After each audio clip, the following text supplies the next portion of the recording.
Hi guys, it's Dr. D from EKU. I'm back this time with some viola excerpts. If you're hearing some music in the background, that's actually my husband practicing. So unfortunately the microphone picks up all the sounds and I apologize for that, but you know, he's practicing, so that's a great thing. I hope that it doesn't really interfere with the sound quality or the recording. Let's do the first excerpt for the violas. This is Wyron, I think that's how you spell the composer's name. This recording session, including the violin excerpts, have been an educational thing for me too, because these pieces I never played. The Wyron piece I've never heard either, so I went and listened to it on YouTube. It's very beautiful.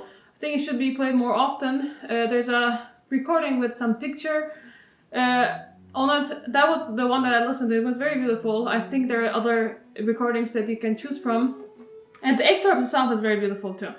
Okay, so this one doesn't look very complicated. There is this one shift that you go to G on the A string, right? That puts you in fifth position. No big deal. The big problem with this one, this is the Andante Espressivo excerpt. The sustaining the sound is gonna be hard with this one. So make sure the dynamics, if you look at them, the minimum dynamic that you have is mezzo forte. So you are going to go to a forte with a crescendo, you're going to come back to a mezzo forte, you're going to go back to fortissimo, and at the end, do not drop down in dynamic level. So make sure you keep sustaining the sound until the end. This excerpt will show the listeners your vibrato quality, your tone quality, your right hand quality, and intonation, but it's not that hard for the left hand, except for the vibrato. So make sure when you record this, you exaggerate the connection in the sound. You need to be able to connecting the sound, especially at the tip. So focus on that. Make sure you're not losing any sound quality. And there is some nice phrase markings. If you observe those two, I think this will be a very easy excerpt for you guys to record. Okay, so let's go from the beginning. Starts with a G. I'm starting that in third position. Okay, so it says mezzo forte. For me, mezzo forte is the sound that you get when you drop your arm weight into the instrument, right? That's a good mezzo forte. If I push anything in, that's gonna be my forte. If I take a little bit from that, that's gonna be my piano. So your arm weight, for me, is your good quality mezzo forte. Mezzo forte is never super soft. It's a healthy sound. So think about it as your original sound. Forte is gonna be a little bit more pushed in. Piano is gonna be taking a little bit away from that arm weight. But that initial sound that you get, mezzo forte, a good healthy sound. Make sure you observe those portato markings. So you want to separate the pitches a little bit, but while I'm doing that, I'm gonna push in, I'm gonna pulsate with my first finger to get that sound. So it's not gonna be, not that, right? Not staccato. So make sure you pulsate, but connect the sound still.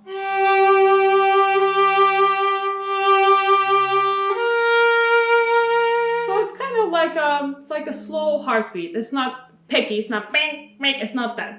Make sure you don't play them as staccato, very easy to do. And it's a very nice slow tempo, quarter note to 60 it says. The recording I heard I think was a little slower, but 60 is a good tempo to record this at. So if we start in third position at 60, vibrate of course before you start.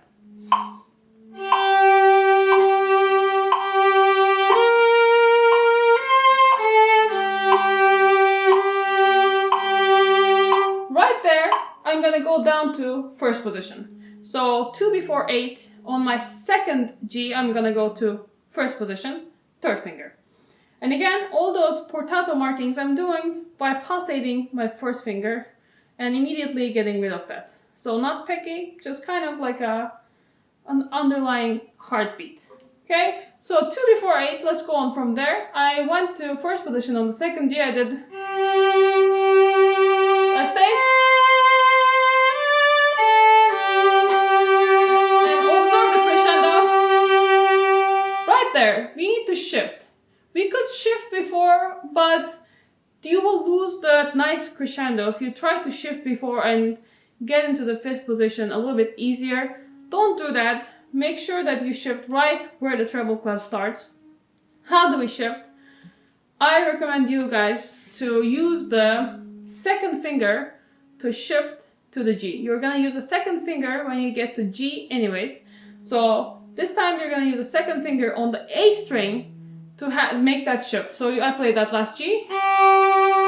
Put the second finger on the A string beforehand. So again, we always shift with a finger on the string. We release the pressure on the string, but we shift with the finger on. So it's gonna be... So you're shifting from a first position to fifth position with the finger on the string. So it is... I'm not jumping, I'm not doing... and trying to find it when I get there. It's a bad idea, don't do that. Make sure you're getting there with your finger on the string and you know the exact distance between the first position and the fifth position, right? That glissy thing, that ghost shift is gonna be there. You're not gonna get rid of that. You're gonna practice it with the ghost shift. And then when you get rid of the ghost shift, the initial physical action is still going to be there. We're never gonna let go of the string, make a jump for it, and then search when we get there. Bad idea, causes a very bad intonation, and if you hear a lot of people missing their shifts, that's the reason they miss their shifts. They're trying to get there first and then search for the pitch. So let's go from 8, it is G's, a shift, come back down to third position, right, and then stay there. I'm gonna get rid of that long note for now so we can go talk about the fingering. At 9, I'm still in third position. Stay.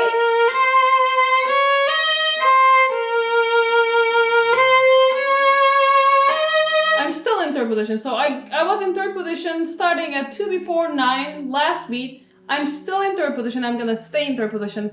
So 10.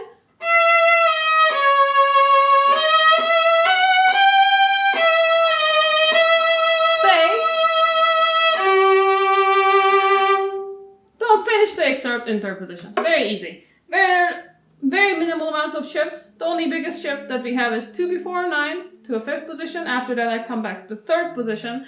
I will finish the entire excerpt in third position. The most important thing dynamic wise is observing that big crescendos, poco a poco. So every time you play it's a little bit louder. When you're doing that, make sure you're not getting angrier with the sound quality, so not super scratchy. Good tone. When you're recording it, make sure you have some distance between you and the microphone. I think there is a big mistake that the students put the microphone right in front of them, and then the microphone picks up every bow sound that you make. So any traction sound, it gets right in the camera. Make sure you leave some distance and then experiment with it. Bring it closer, bring it farther away, but listen to it before you actually submit your recording, because it's very easy to hear all those scratchiness and that takes away from the quality of the audition. Even if you play it so beautifully, it's hard to concentrate on that with all these traction sounds.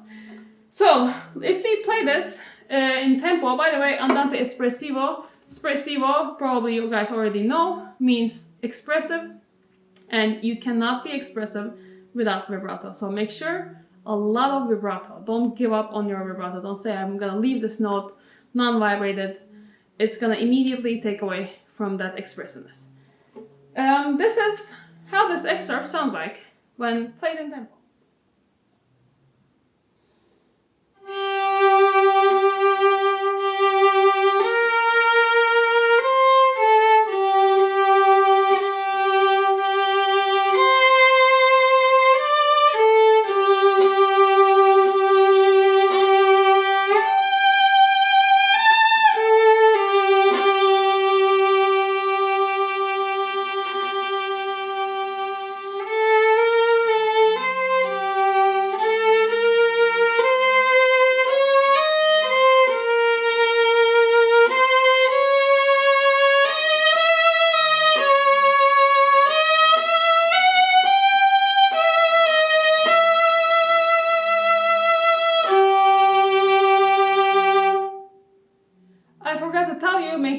2 before 9, you save the bow, immediately a slow bow, don't try to pull that down, and save it at the tip. Happens so many times.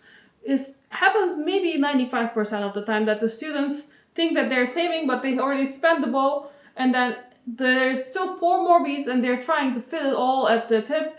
You're gonna get ricochet bow. Your bow is gonna start trembling, and it's gonna be very audible in the audition.